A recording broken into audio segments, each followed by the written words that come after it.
Awani jere na mani jere itu nyatan tu bektani. Fatma ni mufurdo ken. Nak kiya kan ya uta. Yenya furdo. Dawa kam naga matte. Inde bare du ton jara more. Kino manatti mana bicho. Itu nanti mana narasam. Nanti mama narasam beira.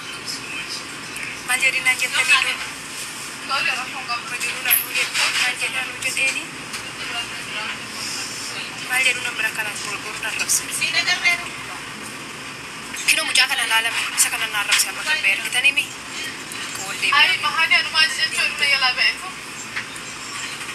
Di sana pakai segala kemudian di sana warga di sana kita jadi warga warga mencuri badan itu nama sih nanti warga mencuri badan dekat dekat naga kerja itu. Oke, kalau di sana apa ya dapat tadi menjual di sana apa ya dapat tadi? Oke, nanti apa bulan aku beli ke gula warga kalau curi badan mau curi warga kalau curi badan alat barang kalau tu warga mencuri di kamu cingkam le juga. Shinti bade saat ini dengan aku sebarang celana bulan itu. Ya tu shinti bade kayak tu bukan sengaja ibu curi mana kayaknya shinti itu setiap jaga dan master lo dan buat pilih nama. Shinti bade tak ketika mana mana kisah curi. Nah ani olah deh memfayada. Olah lengkap no. Olah lengkap. Olah kayaknya bayar jelas sama kayaknya wanita tadi di mana nama anda curi. Asih, agak fatami. Tangan sedang memberi pressure basin. Mana nama dia memfayada mana juga. Magaranya berbeda dah.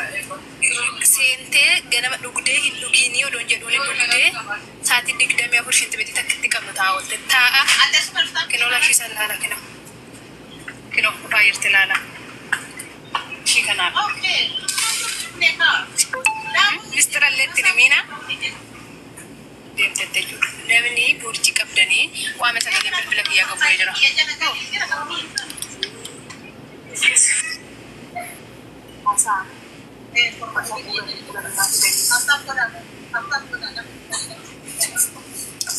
mana pada siapa masih terus? Mana? Mana ini orang? Halo, halo. Yang kualifin? Oh, halo. Oye. Magara ya baru ada Habibti. Arab baka magara jangan juru lupa. Kisah sih bersure. Kisah nadu besi surah surah. Kalau yo agak yang beri juru agak hujung kawan, si kawan di bawah. Ayah baka kisah tadi bisa saya terus deh biasa. Syiraku. Kalau akhirat baka. Akam naga kasih. Kalau tahu agak yang jangan nanti. Alhamdulillah.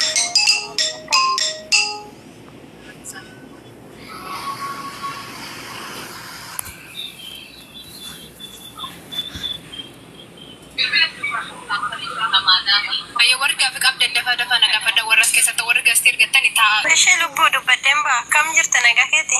gapo daga tawa kayo wiya tam Na gumanis galata waka lakofsi ke kani gubarat matat kana. gapo siko kana yawa sapi sakan Shi mijayu wai duba jirti ne do jirtum be kani. Kibati kan matati fi kan fula barbadi be takremi fula kola kosa jollo ka watti basina kennan da wala na iti dani moyu na biti jenna jetteni turteni tini kana kati barbadu kan na bina jettette si ada wal tushisto madami shitisto sibda walushi ayo kani hilir bi sabra jirate na bira jira turra yonu gudani kremini gari ta ukaba bitte amma fakkenya filole kenya bayan sane joda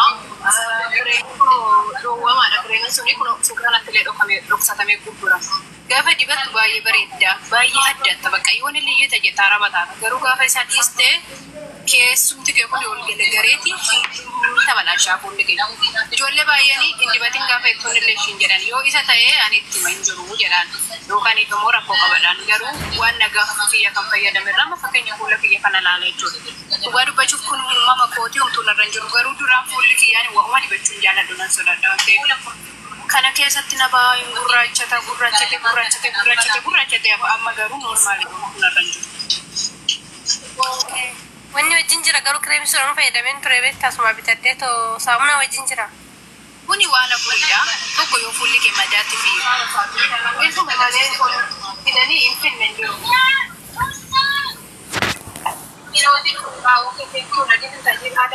Kinoolaa kana jechuudha. yani suuqatti yoo argitan bitaa fayyadama. Kana galgala fayyadamtu fooliin isaallee namatti hin tolu. Warra kamtu fayyadama? Warra madaatti qabdanii fi warra xaqaaxaqoo fuula keessa qabdan galgala fayyadamu. Tokko kana fayyadamtu isa galgala yoo fayyadamtan kireemii kana hojii laallasa jechuudha. Inni shaggaadha jechuudha. Maal rakkoo qabaree anan ergee immoo kanaamti suuraa kan biraati jechuudha. Saabunaan illaa Suma bitatu bakka rakkoo hin qabu. rakkoo qabu saabunaa sooftii haa ta'u malee saabunaa fuulaa. Garuu kana galgala qofa jechuudha. Guyyaa dibattee yoo gadi baate homaan godhu garuu shiftii godha. Shiftii xixiqqirraa bada garuu shiftii godha galgala fayyadamaa kan. Kanatti darbee viitaaminiin kanaan jira waan afur godha viitaaminiin. Yoo xaqaaxaqoon irraa badee namni tokko jiramti fuula isaa eeggachuudhaaf yookaan of eeguudhaaf waan kamuu dibatu. Kana gisee barbaadu humni Itoophiyaallee jira faarmaasiira malee. Guyyaa 2, 3, 4 torban keessa gisee tokko nama torban keessa gisee tokko yaadadhu dibatu. Akka fuula korroomtu jiraatu waan hin barbaanneef. Anillee garuu numa fayyadama yoo inni isa xiqqoo na gurraacha weedaa beektaa akkuma jettu kan mul'atti laadii yoo bule. Namni qibaatiin of jechuuf mataan keenya kuni yoo qibaatiin dibatiin nu dhukkubaa nu bowwaafataa baay'ee qibaatii barbaada. Fuulli keenyas waan tokko ija dibatte sana waan kamiyyuu haa ta'u jechuudha xiqqoo ishee dibatanii barbaada. Amma Itoophiyaa gaafa jirtani dhadhaa hoofaa ijoolleen baadiyyaa jechuudha. Dhadhaan akkuma eessoo keessa raafamtee baadiyyaa iddoo dibattanii baay'ee gaariidha. Keessatti baadiyyaatti qabdanuu hin balleessan jechuudha. Kakattiin maasiif haadha ishiis ta'u madaams ta'u inni si dawalu ishii lafa. Kanoo battee jira. Ayyeesh.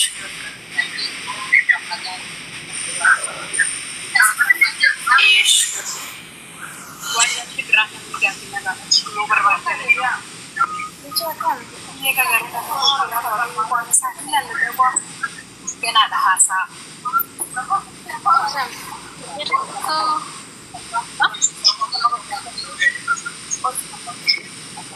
Lubben akan si Hawaii kakkamulte. Nagaa koo dabalata waaqayyo hunduma keenya kun nagaa baay'ee tooyee lubbuun. Fuulli koo jechuudha baay'ee nama jaa'ee jira tos na jedhee akka finni isaa natti yaa'e innis immoo keessatti dudu'ee gugurraachee jira jechuudha. Mee isa na agarsiisin jedha yoo si bira jiraata.